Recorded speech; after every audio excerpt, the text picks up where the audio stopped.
Semi, thanks for doing this. Absolutely. I'm going to ask you what may be my easiest question. Uh, what is the latest with your campaign for governor? Gosh, well, we just got back in town the other day, so we're doing the same thing. We're campaigning all over the state, engaging with as many groups as we can, diverse communities, and it's going well. Folks are happy that we're out there. They're happy to have a choice, and I feel good about it.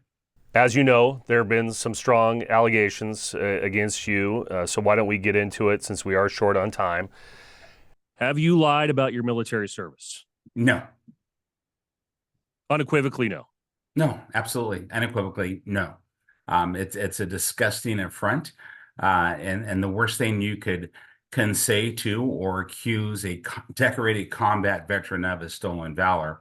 But they tried, and that's exactly where they started in 2006 in combat with the anonymous statements from so-called people who were there that probably weren't to take away or dishonor my Bronze Star Valor or my Purple Heart.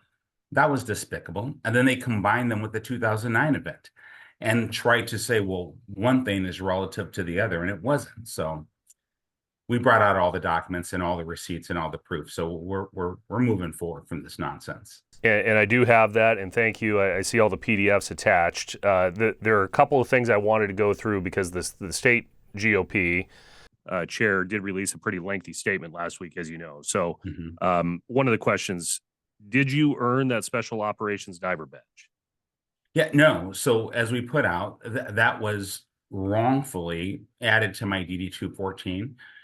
That was plain and simple. It was looked into. I have a Marine Corps combat dive badge. I have the Army military occupational specialty as diver. And so when I came off of active duty, they told me that this is the upgraded bubble. This is what the badge looks like because you're in special forces. This is what you wear. And we did. And so the state unit looked into it and they said, nope, they were wrong.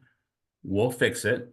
And then we said, okay, no problem at all. We put back the other diver badge that we had always worn, and it was done. And never before or since did I ever wear the Special Operations Force diver badge. And so that was explained in paperwork with reference documentation.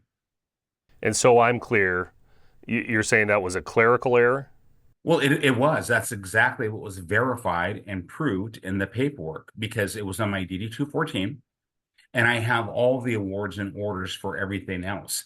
And so it showed, and specifically as it was looked at, the master sergeant in charge of that said, this is clearly a clerical error and not an intent of Sergeant First Class Bird or Sergeant Bird at that time, whatever I was. It was nothing on me to I guess wear a badge I was unauthorized to wear. That's why it was on my DD 214. I've never worn anything that was not either earned, awarded, or documented in my paperwork. So that would be the discrepancy between those two photos. Correct. Well, and so here's the discrepancy between the two photos, and depending on which photos you're looking at, because um, Jason Rance has been on fire and trying to dig and dig and dig, obviously supported by the Reichert operational arm to discredit me coming up on a primary that we're going to win. I get it. But this is too low to go when you attack a combat decorated veteran who, by all accounts, could have and should have died, earning the Bronze Star Valor and the Purple Heart. But no, there's no depth to which we will sink in politics. And that's what we're talking about it now. We should be talking about policy, solutions. The fact that our great country has, in our great state, has nominated for the first time in state history, the first Black candidate for the office of governor of any party. But we won't talk about that because for that same candidate, it's more newsworthy to talk about dirt from a document that was illegally obtained. And there's so much I could say about this, but we'll leave it up to the voters. So let me ask you about this because I did go through the very lengthy PDF, and there was something that the GOP put, the state GOP put in their memo that says they've investigated on their own, that the letter in 2009 is real, in which you wrote, quoting, "My actions constitute nothing less than a fraud against the United States Army, plain and simple." Did you write those words? 100%. What were you referencing was a fraud? Exactly what I said in the document where it said those words. If you go to paragraph 4, and I have it committed to memory, paragraph 1, 4 sentences down in paragraph 1, please read where it says the intent of this document, right? The intent of this memorandum is referencing the warrant officer application, and in particular, the evaluation reports. That's what that was referencing. And the reason I use those words were specific to my conversation with General Pagan, in which we had a discussion. So there's more to this than what you're reading. There's the actual truth and the facts as to why that document was restricted. That's what people should be looking at. The only time you restrict a document like that, and by the way, for all of your viewers and listeners, this was not a punishment. This reprimand was an administrative measure, quote unquote, from the general himself. An administrative measure, not punishment under the Uniform Code of Military Justice. The document was stolen. It was a personal document between the general and I. And the reason it was restricted, because just like we did with the Washington State Republican Party, that clearly works for the Reichert campaign, we presented them all of the evidence, all of the documentation. So the general knew, but it gets better. For the warrant officer package, the lieutenant colonel and the senior officers who initiated, supported, and facilitated the application, they went to the general themselves and told the truth. And I'm eternally grateful and proud that they did. This is why, after the memorandum was written, they restricted it, because they gave me 7 days to bring forth the truth. And that's exactly what we did. And so they restricted it. So this would never happen in my future. But here we are.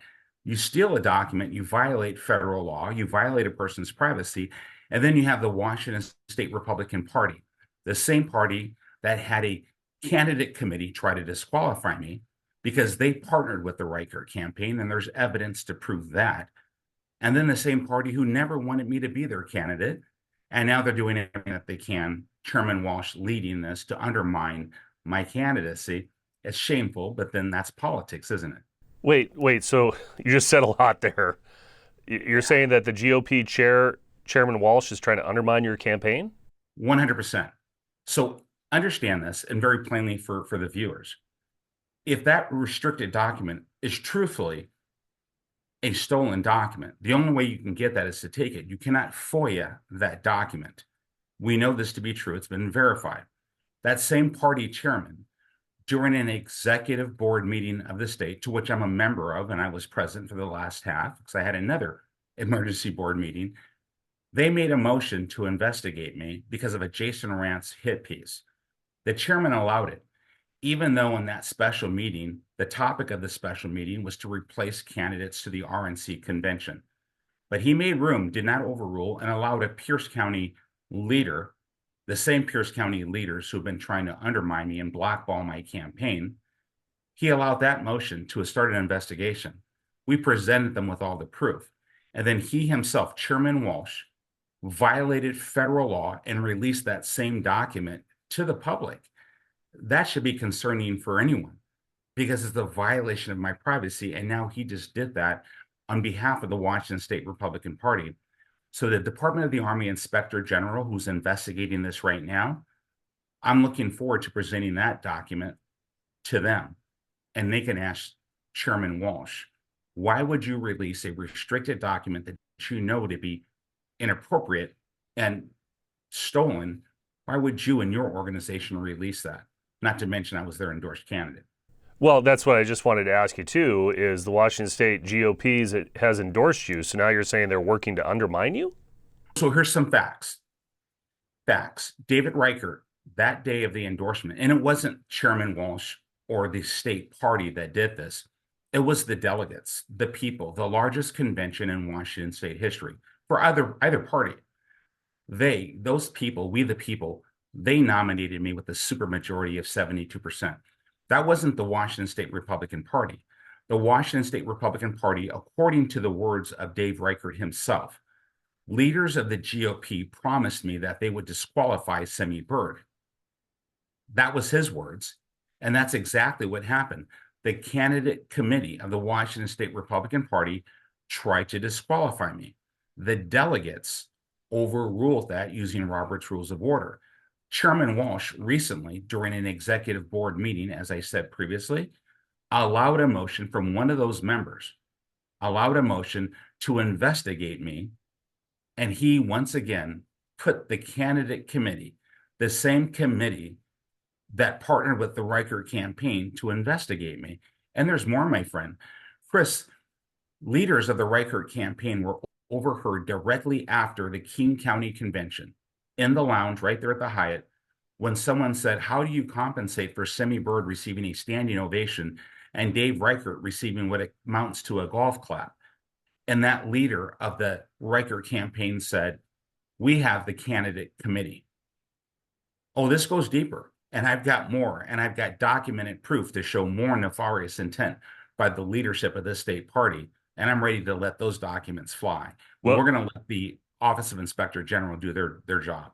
yeah, I'd love to see it because there were other questions here about the release that the state GOP put out. Again, that I know you have the endorsement on the top of your website, said that you wearing other ribbons and badges was questionable. The reprimand memo was legitimate. The state GOP chair says he's deeply troubled to read your statement about the actions that constitute nothing less than fraud. So how do you respond to all of that? I mean, that was in a very lengthy press release by the Washington State Republican Party. My response would simply be this. I would ask the chairman, specifically Chairman Jim Walsh. I don't know which branch of service he served in. I'm not sure what combat action Jim Walsh served in as a citizen or as a soldier, sailor, airman, Marine, or guardsman. I don't know. I would like to ask him what badges or medals concern you, Chairman Walsh, that the Bird campaign did not provide you with factual and accurate proof. Not my word, but the documents, his own candidate committee. And the reason they were able to bring forth the truth is because they did allow someone with military expertise to be on that committee. And they did do a third-party National Archive search to verify what they could not find. And then we gave them the rest of the documents. And so I would ask them, what specifically concerns you about awards and medals that you would support an allegation, a disgusting allegation of stolen valor to take away my sacrifice to my country, my children's memory of their father? I have a daughter serving in the National Guard. This is Chairman Walsh's leadership of the Washington State Republican Party. And I think for them, I got a little too uppity. I think for many of them in these establishments of the Democrat and the Republican Party alike, this elite group of individuals have a problem with this candidate that they have been against from the very beginning. This is just a reason to justify them removing me from the ballot or eliminating my campaign with this disgusting slander piece. If I was guilty of this, then I would have owned up to it.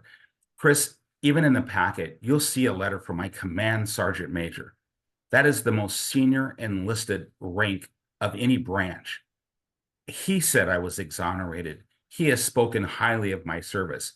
There's another statement in there from my colonel, my unit commander, who said he heard from one of his soldiers who's a lieutenant colonel.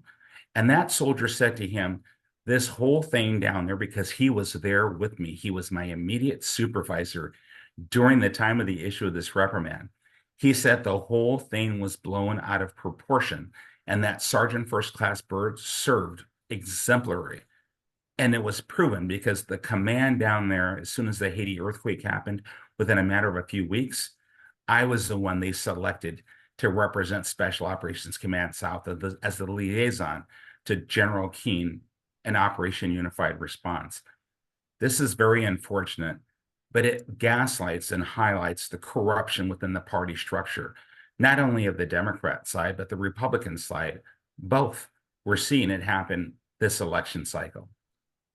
The Republican on Republican attacks, isn't that dysfunctional for your party when you're trying to win a statewide race?